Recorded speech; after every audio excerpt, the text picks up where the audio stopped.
All right. We've got my good friend Daniel Israeli on the call with us today.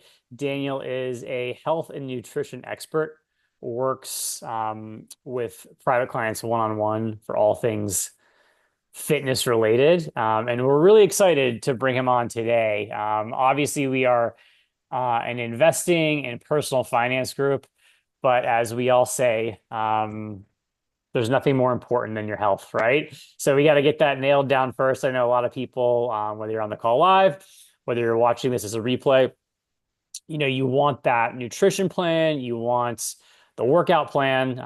If you guys have any questions, Daniel is your guy. He's been a good friend of mine for the past couple of years. We're in some mastermind groups together. I've been very impressed, Daniel, with your health and wellness knowledge. So thanks so much for joining us. Of course, really appreciate this opportunity, and hopefully everyone agrees that the best investment is in themselves. So then after that, they can invest more in obviously in the finances side. Absolutely, man. Absolutely. So why don't you, Daniel, tell us a little bit about yourself, kind of your background.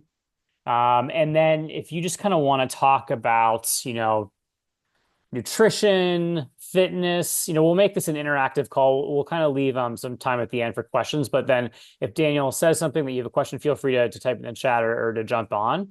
But just give us a little bit of background about yourself, Daniel, kind of how you got into this space. Definitely. So I've exercise and nutrition degree, certified personal trainer.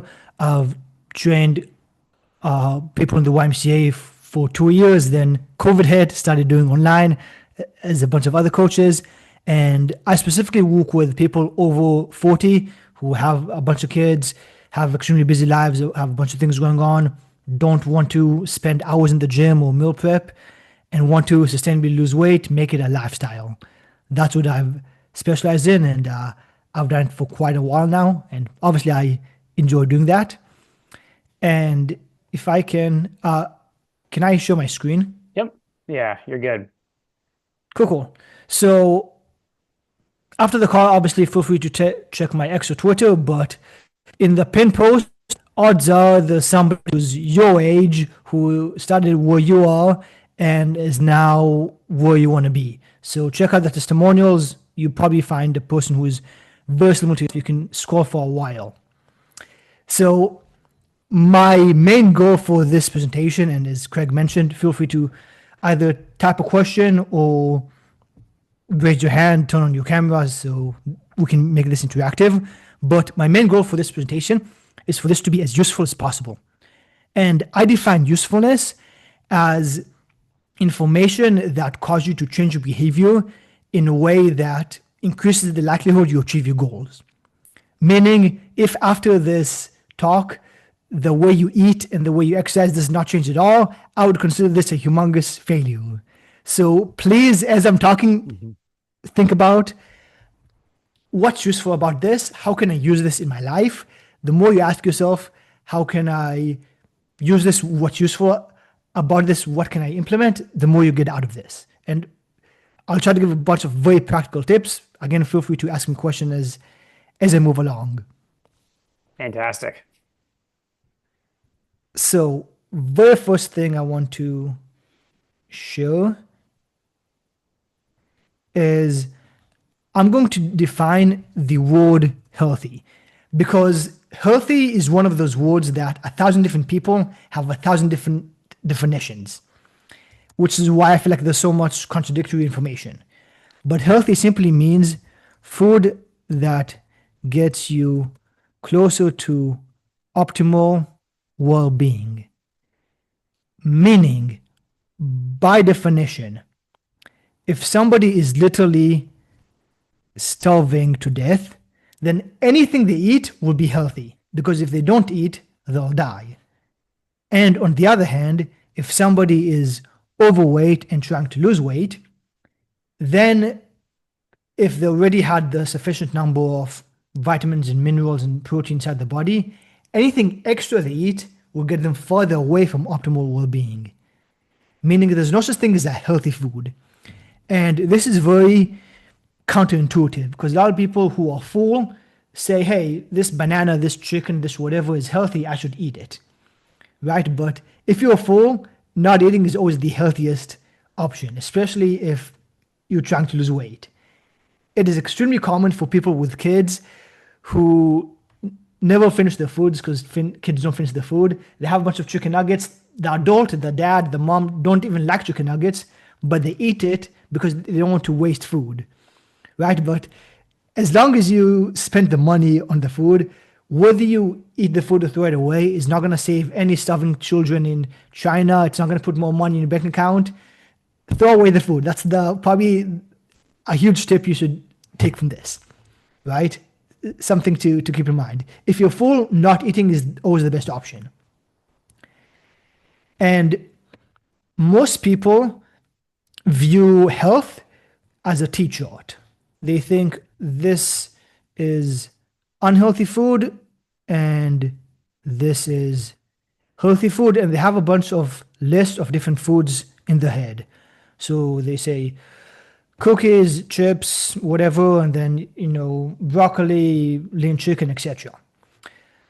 I believe this is a very inaccurate and, more importantly, not useful way to view health. And the reason why it's not useful is because somebody might say, hey, fresh vegetables are healthy and canned vegetables are not nearly as healthy, so that means it's probably on this side. And in the same sentence, somebody might say, hey, this cookie is unhealthy, but then there's this other cookie that has a lot more protein, so it's healthy, right? And then you say, hey, canned vegetables are not healthy, and this cookie that has slightly more protein is healthy, right? It's a very common way to view things. I think a much more accurate way and more useful way to view healthy food, is a continuum. So if this is unhealthy and this is healthy, if fresh vegetables are here on the scale, maybe canned vegetables are here because they have a bit more sodium to keep them so they don't rot. But compared to almost any other food, it's almost a much better choice, right? And you'll see people advertise, hey, this cookie is not healthy, but this cookie has more protein, so you should eat it, right? But compared to almost all other choices, it's not healthy. So beware of that when people use the word healthy or unhealthy, because it's very common for people to make unfair comparisons. They don't compare vegetables to every other possible food they could eat. They compare to the highest possible standard. And when it comes to junk food, they don't compare to every other food they eat. They compare to the lowest possible standard. So compared to that, almost anything is healthy, right? Something to keep in mind. Quote unquote controversial, there's many controversial foods, but if we think of something like red meat, right? Where on this continuum does it lie? The answer is it depends on a lot of things. Because firstly, red meat means lamb, pork, and beef. There's many people who might have adverse effect to pork as an example, but the same individual might have really good effects to beef. Also, when you say red meat, do you mean McDonald's meat mixing with plastic and a bunch of oily processed food? Or do you mean grass-fed organic meat straight from the butcher, right? Same words, but drastically different on the continuum of health. The reason why I think viewing things as this continuum is useful is because most words that people use, especially in regards to health, are extremely vague. And when it's vague, it's very difficult to know where in the continuum it lies. But if you get specific, it's a lot easier to make the best choice. So people might say something like canned foods are unhealthy, right? Or never eat anything from a canned or box. And there's a bunch of, cereal and junk that's in a can or in a box. But tuna, beans, again, vegetables, they're canned, they're in a box. Bone broth is in a box, right? Probably one of the healthiest things you can eat. So to summarize this, I would say whenever you think about any food that you're eating, instead of think about the category, red meat, canned foods, fruits, vegetables. Think about the individual food and how it affects you specifically. Because again, we're all individuals, we're all different. Somebody might have an adverse effect to bananas, but you might feel fantastic after eating a banana. So for them, it might be unhealthy because it might make them feel sick, it might make them lazy, it might make them lethargic, but for you, it might give you energy, right? So always think, for me as an individual, where does this particular food lie? And try to avoid honestly looking at what other people eat, because how specific food makes other people feel might not make you feel the same way. Before I move on, is there any questions or comments about any of this? Really cool perspective. I love thinking about it on the spectrum as opposed to kind of like the list, healthy, unhealthy. I've Yeah. never thought about food that way, but that's really, really good points. Yeah, and when you do that, things become a lot less controversial, right? Because you can dissect why did this person say this and this person say that? Well, they're looking at it from two different frames. Hmm. Like I mentioned earlier, one person, when they say red meat, what they actually mean is McDonald's. Another person, when they say red meat, what they actually mean is organic, grass fed, right? So if you ask, hey, what exactly did you mean by that? Most people actually agree on almost everything, in my Hmm. perspective. Yeah, yeah, well said. When you Yeah. work with I think a great people, example. go ahead, Donnie. I was just say, I just to illustrate your example, um, I've noticed this personally. Our last two trips to Europe, we eat out a lot, but everything you're eating there is came from the local butcher, a very close in the supply chain thing. It's not processed, and so just in general, even eating out every night, you still feel much better than if you were in the States eating out and they're very processed and high in sodium foods and stuff like that that you get at the restaurants there. We've noticed that like we're over in Europe right now, and we're already feeling the effects of the better food. Yeah, that's a great point because, again, people say you can't lose weight if you eat out. But as Donnie illustrated, if you eat out in healthy places, it's a lot easier to lose weight. And if you're in a place where almost all the choices are healthy, then it's automatic. Yeah, really good points. Cool. Were you going to say something else? Yeah, I was gonna say when you work with clients, do you set up like individualized meal plans for them? And then kind of what goes into your thought process, Daniel, as you have different clients with kind of different food habits, like how do you plan for somebody's goals when it comes to the menu? Yeah, definitely really good question because every individual is one of one. So it's important to distinguish between principles and preferences. So principles are things that I would say apply to 100% of humans. If you drink more water, you'll be more hydrated. There's no exceptions, right?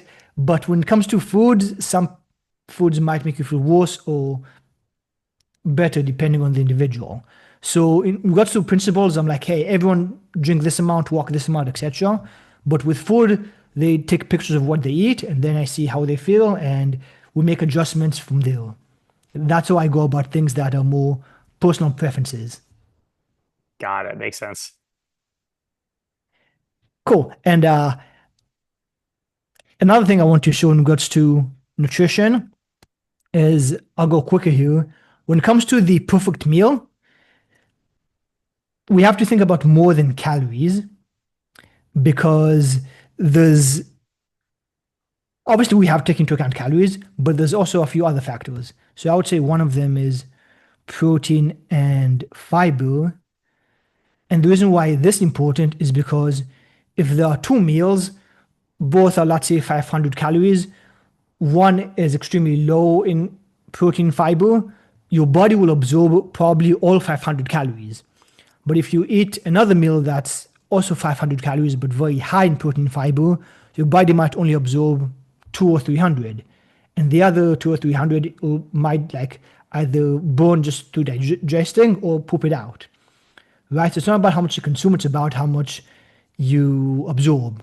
I'm sure in the finance world, it's the same. It's not about how much you make, it's about how much is your bank account at the end of the day, Yep. right? You want to be rich on paper, you want to be rich in real life. That's what we do. Yeah, that's the goal. Yeah. So something to keep in mind. Also, extremely overlooked is fullness. Odds are there are certain foods that have the exact amount of calories, exact same amount of protein, everything, but one particular type of food is more filling than another. As an example, for me, 1 pound of ground beef is a lot more filling than a pound of steak. I don't know why, it's just the way it is for me. This is not universal, but for me, that's the way it is. And odds are there are certain foods that, for whatever reason, one type is a lot more filling than the other. So again, couscous and pasta are made from the exact same ingredient, drum with salmonella. But for whatever reason, for me personally, I can eat an infinite amount of pasta, not feel full.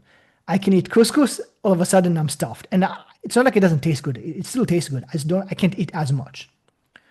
So if you just think about, okay, what foods, for whatever reason, fill me up more than other foods, even though it's the same calories, more protein, the same calories, same protein, same everything, eat more of that. Sounds obvious. Nobody does this. I promise you, nobody does this. So keep that in mind. Next, we have quickness. We want food to be quick. Otherwise, we don't have time, right? And obviously, it has to taste good. If it doesn't taste good, it won't last. And I'll say bonus one is if it's easy to find. You can find it in any gas station, any grocery store.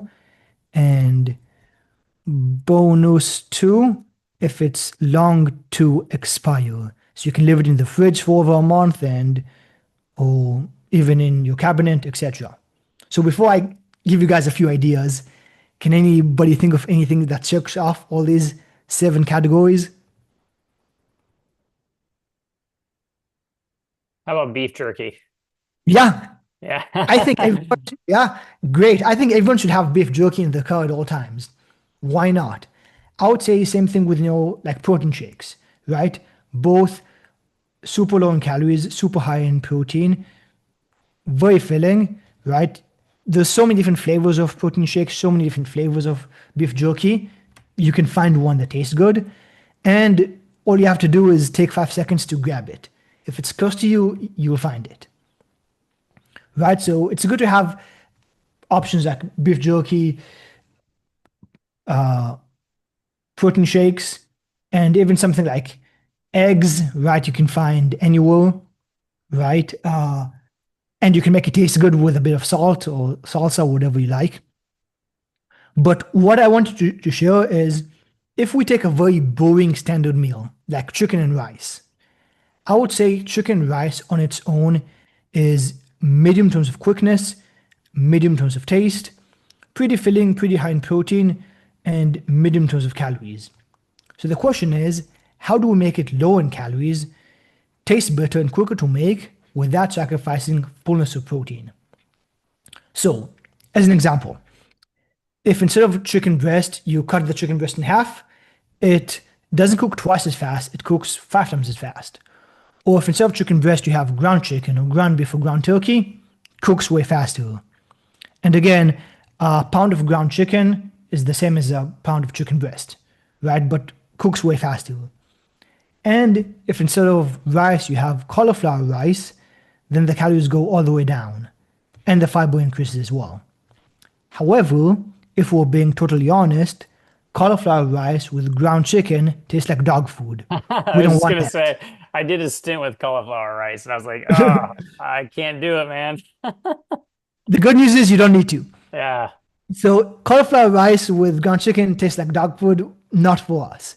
However, if you add Tabasco sauce or low calorie mustard or hot sauce or whatever you like, all of a sudden it can taste way better because all you taste is the actual sauce. You can't even tell if it's rice or cauliflower rice. You can't even tell if it's plain ground chicken. If you add a few spices, it makes all the difference. And this is where we get into what I call the cheat codes. So the cheat codes are any zero or low calorie spices, sauces, condiments, additives, additives, right? Any of those. So, give you the example of ground chicken with cauliflower rice. You can add Tabasco. I like locally mustard, hot sauce, pepper, salt, any of those. Even something like Greek yogurt, right? You can find it anywhere. You can leave it in the fridge for over a month. Super low calories, extremely high in protein, extremely filling, and all you have to do is grab it. It doesn't take any time to make, super quick. However, in my personal opinion, Greek yogurt on its own is awful. Tastes disgusting. I can't handle it. But if you add Crystal Light, which is what people put inside of water to make water taste better, then it becomes a lot more sweet. Or even if you take like Jello, like 10 calories of pure food coloring, pure sugar, pure junk, even though the calories go from here to here, the taste go from here to here. So it's a worthy trade. Right? So feel free to add, quote unquote, extremely unhealthy or junky things if it's a bit and makes a really strong difference to something that's healthy. So a lot of people are very worried about sauces, and if you drench everything in sauce, that'll definitely ruin the meal. But there's many sauces that are extremely strong, have very low calories. You put a bit and makes the entire experience way different. So if you just have these in mind in your cabinet, it's very difficult to lose. Like you will always find a way to make quick, healthy, tasty, low calorie meals. And the final point I want to make from this is that most people, when they think about food, all they care about is quickness and taste. The problem with that is if we take a meal that on its own is super high calories, very low protein, and not filling, it's basically impossible to make it super filling, super high in protein, and less calories without completely changing the entire meal. You just can't do that. It can't be done. But if you take a meal that at its base is low calories, high protein, very filling, but doesn't taste that good, you can add one or two ingredients, all of a sudden taste way better. Change all of it in a second. So if you view food from this perspective, you have a bunch of choices. I always have either ground beef, ground chicken, or ground turkey in my fridge at all times because it takes 7 minutes to make on a pan. That's it. Always have eggs, always have Greek yogurt, always have beans, always have tuna. And even though on its own, again, they don't taste good, you can add a few sauces, a few combinations, all of a sudden taste way better. Really good tips. I feel like a lot of people, think healthy and then they think bad taste. So I love Yeah. the ability to use some spices, use some sauce, to make healthy food taste better. If you can stick with Yeah, it, what's the point? yes, very true, man. Very, very true. Yeah. And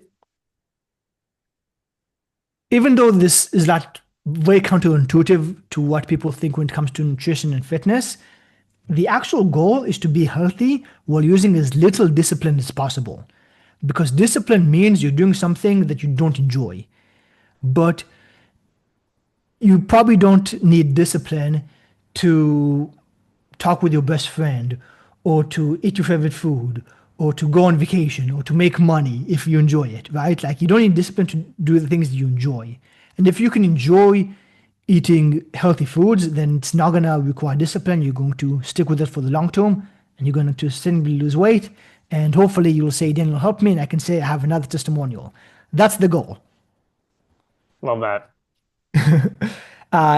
Any questions or comments before I go on to my next thing?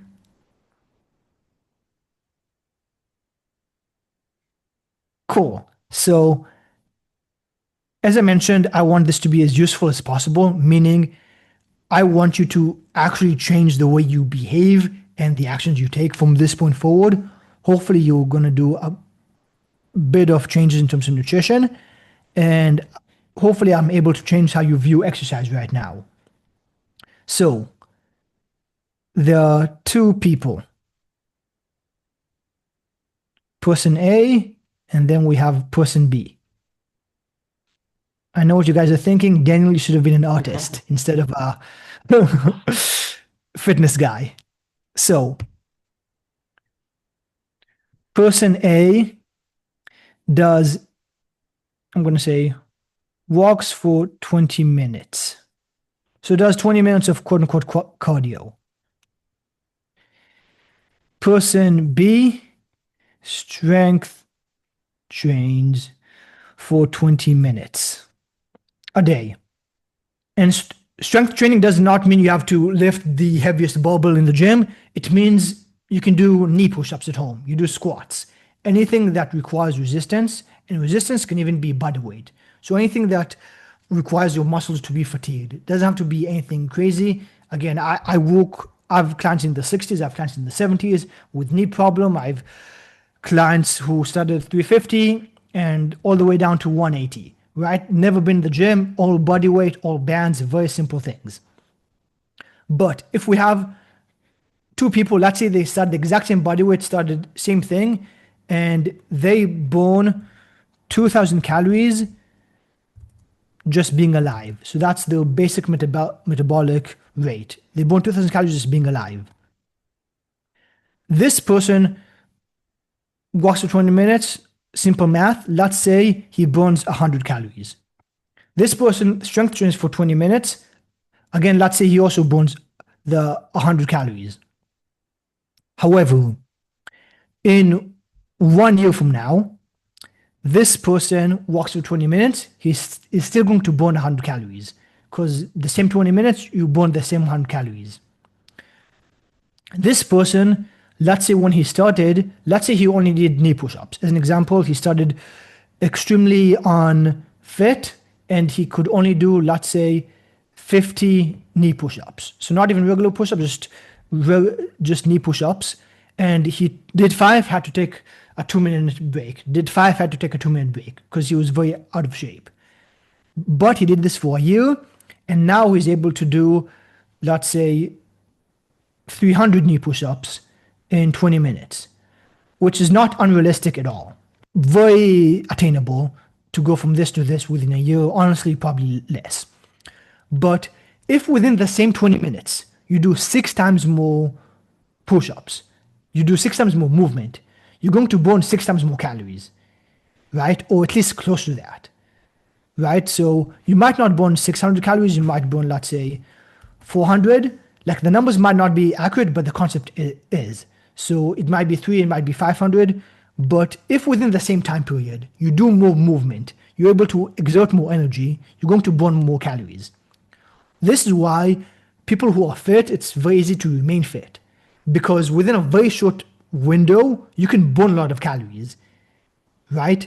What takes somebody, 2 hours to burn 1,000 calories? If you're extremely fit, if you sprint, if you lift super heavy, you burn way more calories in a shorter period of time. That's the first thing. The second thing is, because this guy is so much stronger now, is able to do a lot more push-ups within the same time, this means he built more muscle. And because he built more muscle, his body requires more calories to sustain the muscle. Meaning his basic metabolic rate is probably 2,200 calories at this point. Meaning he burns 2,200 calories just being alive, even if he does nothing.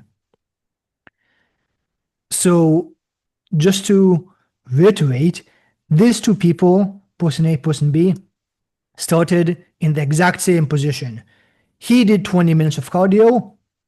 He did 20 minutes of strength training every day for a year. Honestly, you can say 6 months, right? Like, because especially if you start not so fit, you progress pretty quickly.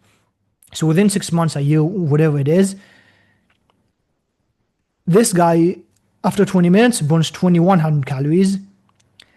This guy, after 20 minutes, burns 2,600 calories. Same everything, same 20 minutes. He just strength trained. And again, I want to reiterate, strength training does not mean pushing extremely heavy dumbbells or barbells. It can simply be body weight exercise at home. So I would say try to pick knee push-ups, squats, wall sits, wall slides, glute bridges. If you don't know what any of those are, I would say again, go to my, I'll show my screen again. Go to my X page, profile, go to highlights, and full body workout, only needs bands, no equipment. Look at this. I provide a bunch of exercises that you can do. Doesn't matter. Again, I started with people who are in the 60s, in the 70s, 350 pounds, all fitness levels. You can do these exercises. And if you're more advanced, I obviously have more advanced exercises as well. And obviously, if you want something more customized, you can you can talk to me about it.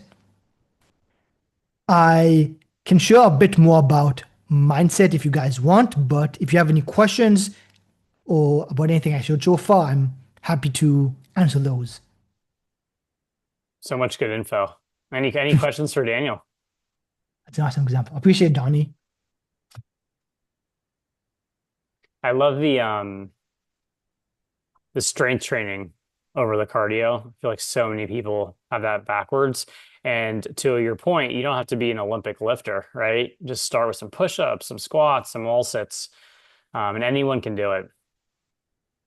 Yeah. Something to Yep. keep in mind is your body does not know the difference between bench press or push up or bands or dumbbells. All it knows is tension. hmm And if you're able to manipulate the tension in a way that does not hurt your joints, that's super important because the reason a lot of people are afraid of weights is because if you do it incorrectly and you have too heavy of a weight, you're going to hurt your joints, get injured. That's the opposite of what we want, especially if you're over the age of 40, especially if you have over 30 pounds of weight you want to lose. You want to make sure your form is actually really good, and you want to make sure you're doing the correct exercises, right? Because we're not out here trying to be LeBron, jump a bunch. We don't want to injure ourselves. So, especially when you go to exercise, what you do is extremely important because if you do the wrong things, it's going to hurt you more than it's going to help you. Very true. Just like investing, right? You got to make sure your balance sheet's aligned with your goals.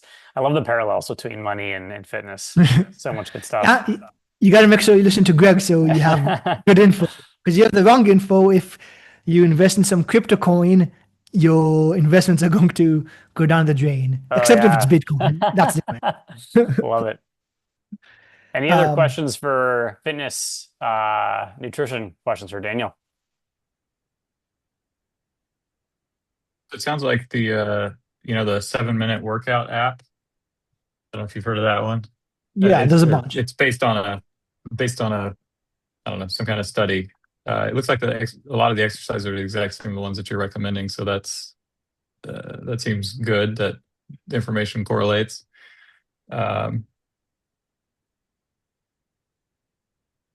With that, so anyways, I like that. It's all body weight stuff. Yeah. Because again, just like nutrition, if you can stick with it, then what's the point? The reason my clients get really good results is you can see in the testimonials for yourselves is because they do 20-minute workouts 4 to 5 times a week. And if you work out 4 to 5 times a week, you're going to get phenomenal results. The reason people quit is because they do January 1st comes, they do 2 hours of exercise, they eat nothing but carrots and lettuce, they drink 4 gallons of water, and then they quit after 6 days. Right? You want to do the exact opposite. You want to make it as enjoyable as possible, as time efficient as possible, and that way you can stick with it. If all you do is have customized exercises that you actually enjoy, because you might not enjoy all exercises, you might not enjoy all foods, but if you find the exercise that you do enjoy, work out for 20 minutes, you find foods that you enjoy, you eat those often, losing weight becomes second nature, and more importantly, keeping it off, right? Because anybody can lose weight if you can keep it off. That's the most important thing. So, no question, I'm going to show a mindset tip that I think would be useful. There it is. So again, if we define usefulness, and I think again, defining words is valuable because if you don't define words, then just people talk past each other instead of with each other. There's arguments because you might think you're talking about the same subject, but it might be completely different. So usefulness is Basically, anything that increases the likelihood you take actions would get you to reach your goals. Anything that increases the likelihood that you take actions which get you to reach your goals. So if we think about mindset, and if we think about it in terms of 4 different sections, we think about positive, negative, logical, and illogical.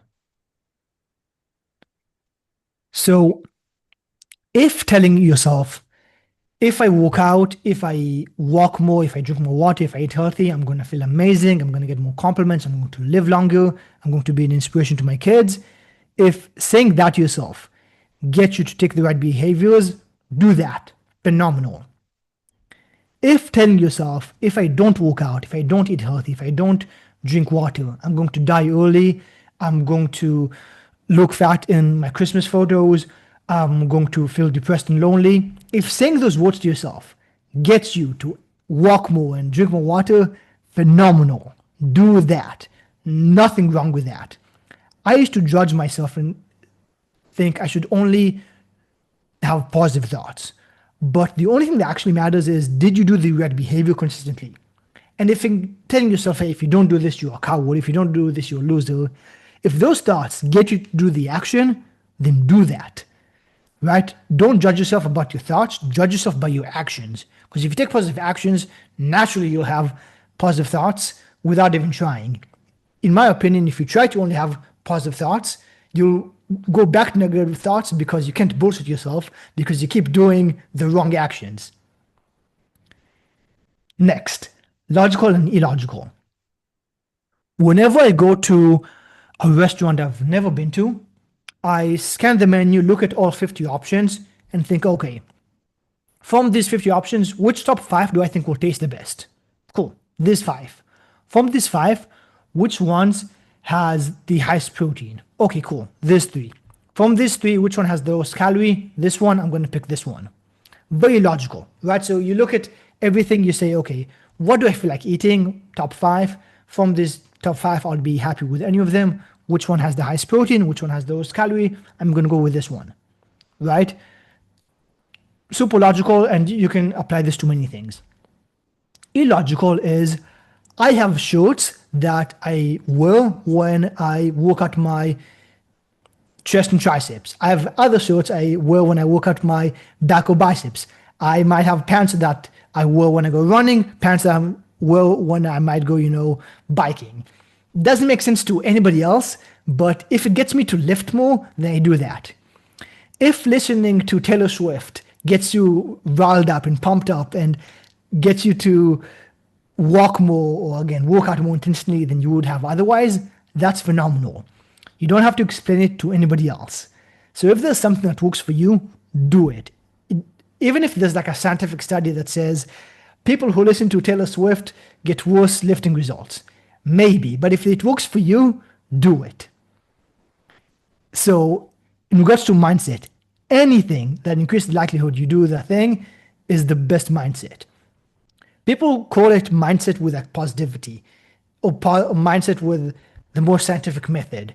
But in my opinion, if you only take advantage of positive thoughts and logical actions, you're missing a lot of useful behaviors. You're living a lot on the table, right? Because if you take advantage of everything, if the only question you ask yourself is, how can I make this as useful as possible? What behavior do I need to take to increase the likelihood I walk more, drink more water, exercise more intensely, etc.? What's the most useful thought I can have right now? If you think about that as often as possible, I believe you'll have the best mindset and you're more likely to hit your goals.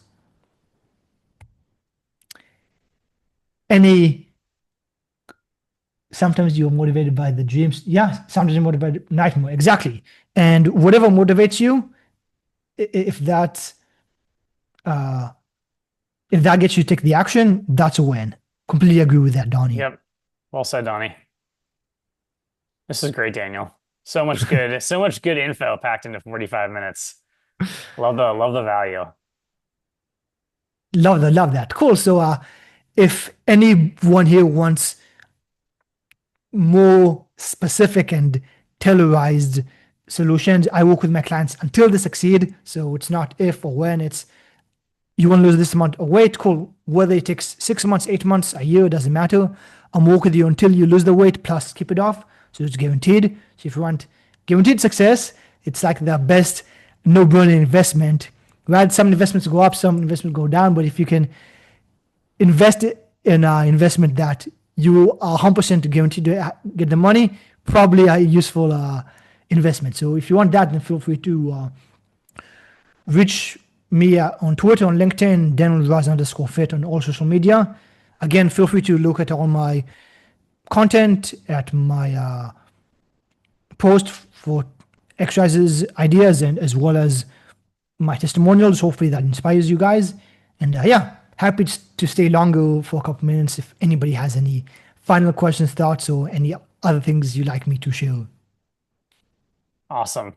And if people want to, if you want to reach out to Daniel personally, shoot me an email and I can connect the three of us over text or over email as well. Or reach out to him on one of his socials. And I'll post your social media handles in our community. Beautiful. Awesome. Yeah, you can text me on WhatsApp, Telegram, whatever. And yeah, I enjoyed this. I appreciate you giving me the opportunity, Craig. Absolutely. Thanks so much, Daniel. For sure. All right, guys. Have a good one. We'll talk soon. Take care. Thank you, guys. Thank you so much. See you guys. See you.